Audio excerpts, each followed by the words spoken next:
अस्सलाम वालेकुम अज़ीज़ तलबा। आज का जमात पंचम का सबक हमने उर्दू कवायद के हवाले से लिया है। बिस्मिल्लाहिर्रहमानिर्रहीम। आज का सबक का आगाज़ करते हैं। उर्दू कवायद का आज का हमारा उन्वान है साबक़े। साबक़े के मायने और मफ़हूम। बाज़ औक़ात किसी लफ्ज़ के शुरू में कोई हर्फ या लफ्ज़ लगाकर इससे एक नया लफ्ज़ बना लिया जाता है, इसको साबक़े कहते हैं। इसकी मिसाल कुछ यूँ होगी। मिसाल के तौर पर एक लफ्ज़ है अदब। अदब से पहले अगर हम अलामत बे लगा दिया जाएगा तो ये एक नया लफ्ज़ बनेगा, जैसे कि बेअदब। इसी तरह समझ से पहले ना लगा देंगे तो ना समझ हो जाएगा। इन मिसालों में बे और ना साबक़े हैं। यहाँ पर एक फ़हरिस्त है अल्फाज की और साबकों की। फ़हरिस्त में मेरे पास सबसे पहले है बा के साथ जो अल्फाज बनाए जाएंगे साबकों के साथ वो ये हैं: बा असूल, बा असर, बा ज़ाब्ता, बा जमात, बा तमीज़। खुद गर्ज़, खुद सर, खुद पसंद, खुददार, खुद शनास।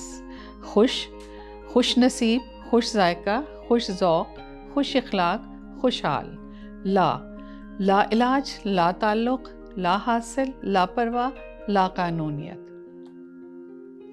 यहाँ पर साबके और अल्फाज के पर मबनी एक पैराग्राफ है जो मिसाल के तौर पे दिया गया है।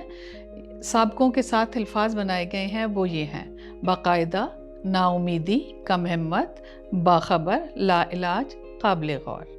पैराग्राफ कुछ यूँ बनेगा: आजकल पूरी दुनिया में वबाई मर्ज़ कोरोना की वजह से लोग परेशान और कम हिम्मत दिखाई देते हैं। काबिल गौर बात यह है कि तरक्की याफ्ता ममालिक समेत इस वबा की लपेट में हैं और हर तरफ नाउमीदी की फ़िज़ा है।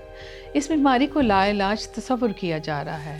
बाखबर ज़राए से मालूम हुआ है कि इस बीमारी के इलाज के लिए बाकायदा वैक्सीन तैयार कर ली गई है और डॉक्टर्स पुरुमीद हैं कि जल्द हालात पर काबू पा लिया जाएगा।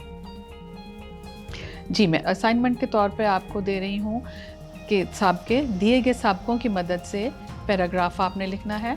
साबकों के अल्फाज ये हैं: नापसंदीदगी, बाकायदगी, खुश ज़ौक़ी, कुशादा दिली, नाफरमानी, बदनसीबी, खुदगर्ज़ी, तंग दिली, काबिल इलाज, पुरुमीद। जी, आपने इन अल्फाज की मदद से पैराग्राफ लिखना है।